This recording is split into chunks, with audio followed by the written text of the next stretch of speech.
Hello, Goslings. Welcome back to the Bucket Think Tank for another Tom King Batman review. Here we are on part 4. So here we are.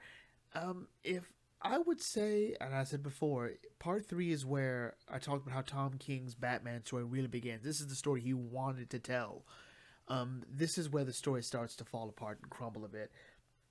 And the thing is, you can't just look at his one Batman run. And what I mean by that is there's another event that he's been building up to in his own Batman book.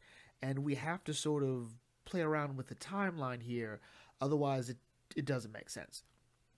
So, before we get into the main Batman book, we have to talk about another book he wrote, which was Heroes in Crisis. Now, Heroes in Crisis was, for all intents and purposes, uh, a really great idea that was sort of ruined by Tom King, sort of, well, we call it wanting to be Alan Moore. So Alan Moore did a great job of sort of deconstructing the superhero genre with Watchmen, and a lot of writers sort of wanted to do that.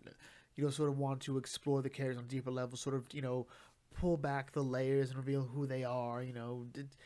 Sometimes it's a really good story, sometimes it's not. I would argue that the scene in the Witch is Familiar of Doctor Who, when the Doctor says, like, the Doctor doesn't really exist. He's just an idea, someone that, if I try really, really hard, I can be the Doctor. But it's not really a thing. It's not, the Doctor doesn't exist in that idea. He's not some great hero or some, super genius. He's just a guy. Although now a girl, but whatever. And the problem with Heroes in Crisis doesn't really matter. What matters is, though, is that it sets a precedent which begins the sort of descent of Batman, or furthers it after being left at the altar by Catwoman.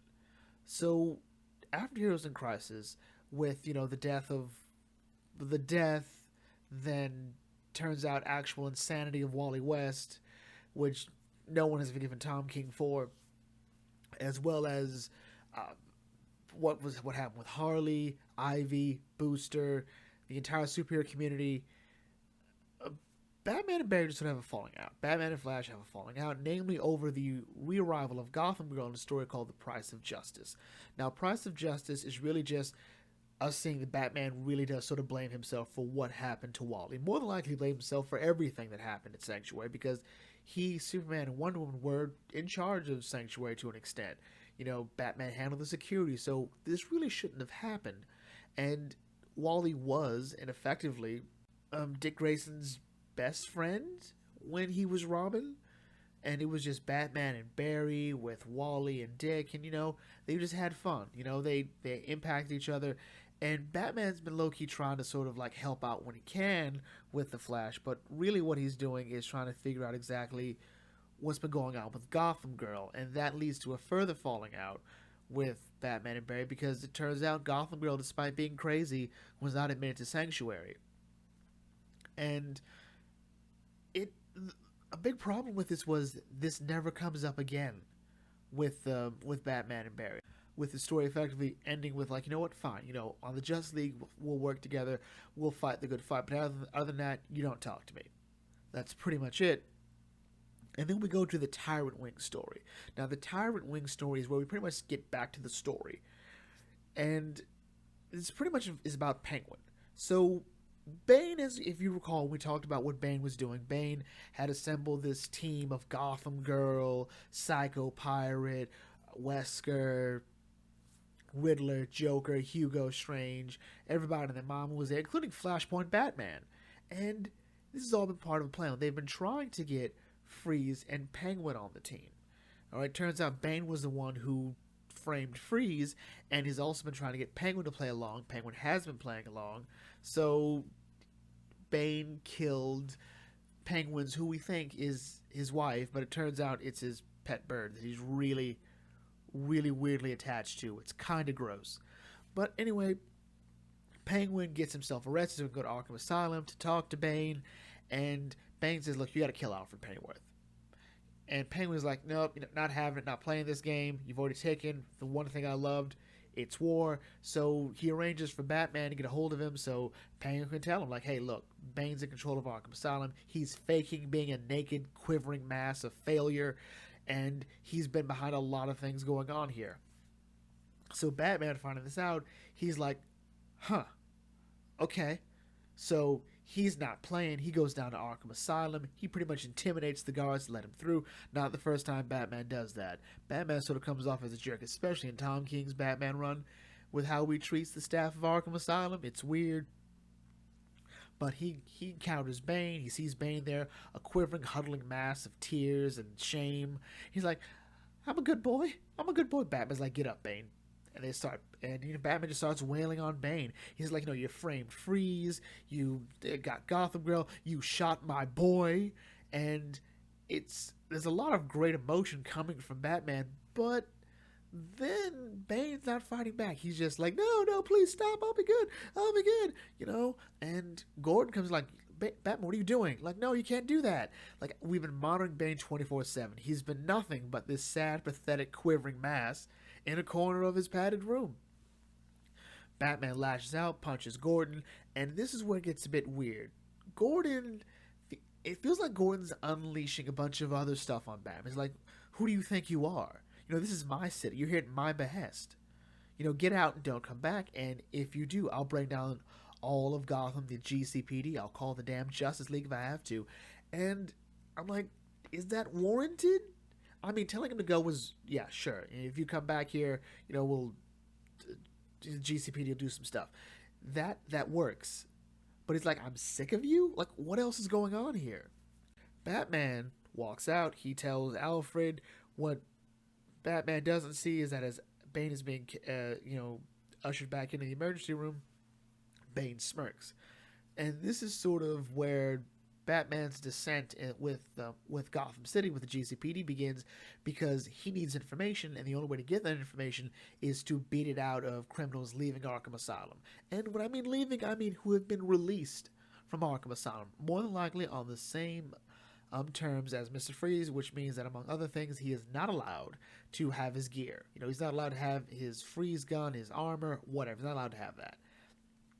But Batman is now just apprehending people who seem to not be doing anything wrong. Sort of, kind of, hard to tell.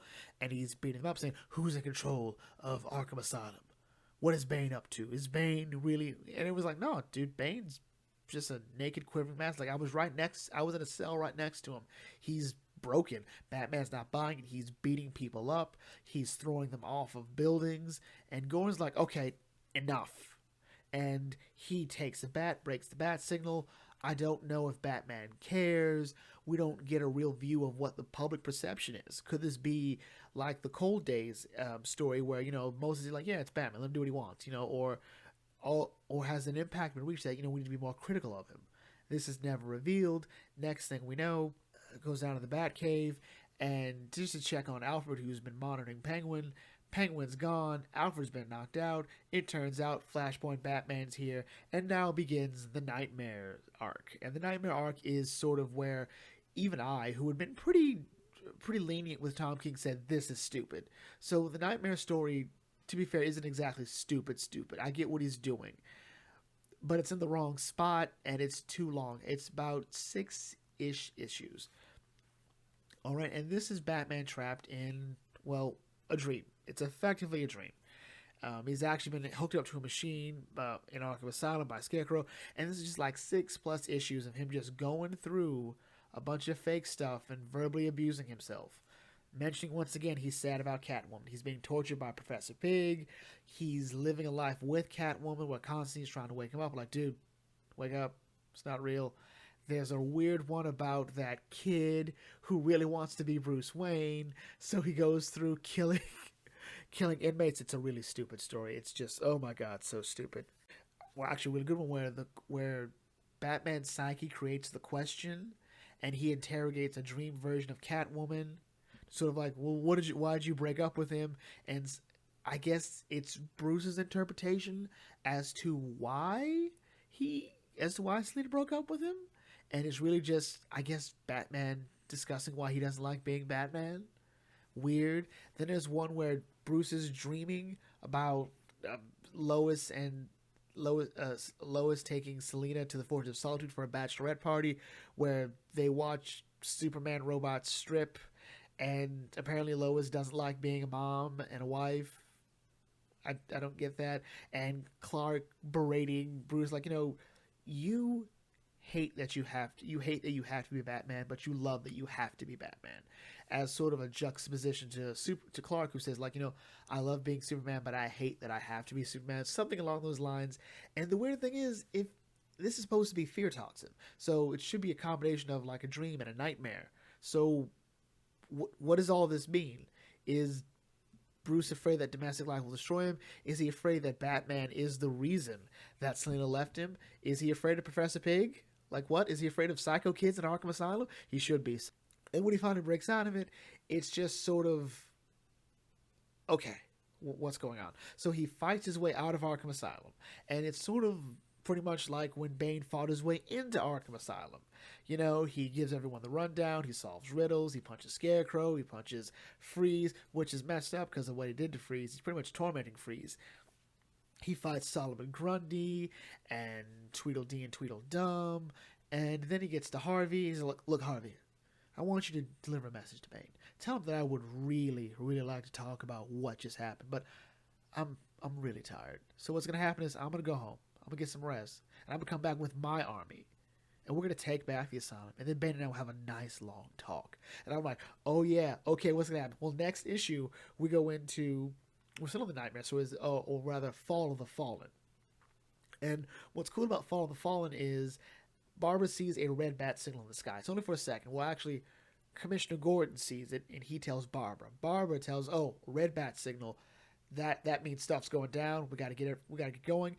And what's weird about this whole thing is not the fact that when Barbara tells Tim there's a red bat signal, despite being in another dimension, he says, "Yeah, I'll be right there." But Batwoman can't because she's like across the ocean. And the fact that everyone in the Bat family, Huntress, Cass, Duke, Tim, Damian, they all show up except for Nightwing, who's currently Rick Grayson, much to everyone's chagrin, and Jason Todd because he's still mad at Bruce. And okay, but it's even weirder because it's implied in the story that none of them have heard from Batman in like a week, which is weird. Like they know he's not on League business, presumably, so where is he? And they go, Batman gives them the rundown exactly what they need to do. They go down to the asylum. Turns out there's nothing there. And even weirder, when Batman says, like, Alfred will tell you about Flashpoint Batman from another universe. Barbara's like, I talked to Alfred. Alfred says nothing's wrong. And Batman lashes out, punches Tim. And everyone's like, what? And then Batman comes back to the asylum. He comes back to the Batcave. And he's greeted by Bane being served by Alfred with Flashpoint Batman right behind him. And Alfred saying, you poor boy, he's beaten you. You've lost. And sure, maybe. We'll get to this in a second. Then Batman and Bane fight, and we get a rundown as to exactly what happened. Pretty much what we, the audience, already knew, which was Bane's been behind this the whole time, working with Hugo Strange and Riddler and Joker and the Psycho Pirate and Scarface. It's all been a really intense plan using Holly. And I'm like, okay, this is cool, this is great, but it doesn't quite work. And the reason it doesn't work is because it's all been building up. We can sort of see the holes here. A lot of this plan really relies on us willing to believe that Bane has been in control since issue 1. Since I Am Gotham started, this has all been Bane's plan. I'm like, okay, maybe so at the time we didn't know how Flashpoint Batman fit into this, because that makes even less sense. Because Flashpoint Batman was introduced to us in this story through the Button, which was a Flash Batman tie-in. So by that logic, at the time this came out, Bane knew about the Button? He didn't, but it's weird. Bane breaks Batman's back. Flashpoint Batman decides to reveal to us that he's super crazy because he wants to get Bruce to stop being Batman. And he wants to bring Martha Wayne, this Earth's Martha Wayne, back to life so they can all be a happy family. Now, let's totally point out the fact that Flashpoint Thomas Wayne had a really inappropriate relationship with, I think it was Batgirl. And I'm not talking like the Killing Joke animated inappropriate, or even Bruce Timm's later stuff for Bruce and Barbara and Batman Beyond. No. But his Martha, Flashpoint Batman's Martha Wayne, became the Joker. Like, she couldn't deal with Bruce being shot in front of her. She became the Joker. He became a murderous Batman. So that's not his Martha. Um, this Martha, our beautiful Martha Wayne, who's being brought back from the dead, what is she gonna? She's not gonna want to be with this guy. Like, you look like Thomas, but you're not Thomas. You're not her Thomas. So he's crazy.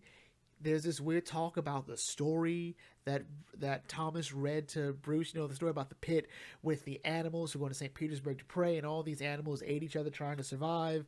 And Thomas is like, I don't know why I read you that story or why you want to keep hearing it.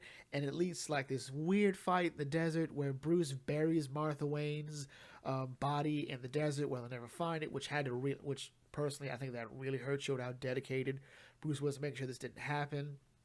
He says the reason he liked that story was because even though he knew how it ended, he always hoped that maybe one day or somehow they got out, or at least one of them got out. And that leads to a fight with Bruce and Thomas.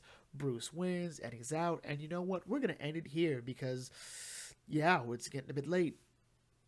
So what is part 4? Part 4 means well, but the problem is, in addition to being a bit pretentious and Tom King sort of projecting, I think, his own beliefs about marriage and emo-ness and wanting to deconstruct characters, is all bogged down with a very slow-going story. So Peter Tomasi, when he wrote Batman and Robin, did a sort of story where Batman is dealing with the death of Damian.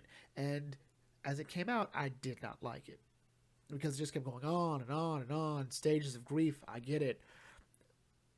But when I was reading it all together, it was actually really great. The difference was, though, that was like 7 months. One issue a month. I was like, it just kept going on and on and on for me. And with this one here, we're waiting for the story to pick up, the entire story to pick up. And this was about 8 months. This was about an 8-month story. And it felt like it was going nowhere. Knowing that a good part of it was a dream, so it didn't even matter what happened, was weird. There's too many liberties taken with this story, how we get here. The fact that the Bat Family has to not wonder where Bruce has been the whole time. That they haven't heard from Alfred, no one seems to care. That Gordon seems to be unnaturally angry, and I don't think they mentioned the Psycho Pirate was behind it. If they did, that would work out fine. Even weirder is the fact that there's no interaction between any of what Batman does with the city or anyone else. And this was the same problem with Heroes in Crisis. King seems to just sort of say, okay, well, this is happening. Well, what's the outside response? It doesn't matter. What matters is how everyone else is, how, the actual story deals with it. And no, because it's a big deal when everyone's medical files, when the superhero community's medical history, it gets released and it turns out a lot of them are crazy, a lot of them ain't right in the head. The fallout from that should lead to something important, and it sort of did with Doomsday Clock, but Doomsday Clock only mentions Heroes in Crisis. It doesn't allude to anything it might have caused. And this is what happens here. King is doing a lot of telling, not much showing, which is weird because it's a comic book. A lot of it is showing. Anyway, with that, I will bring this video to close here. If you're new about thanks for like, comment, share, subscribe. What do you think about this part about Tom King's Batman run? I think it's the weakest, but then again, we're going to get to part 5, and yeah. Anyway, this is About Think Tank signing off. Thanks for watching, and as always, may your fandom serve you well.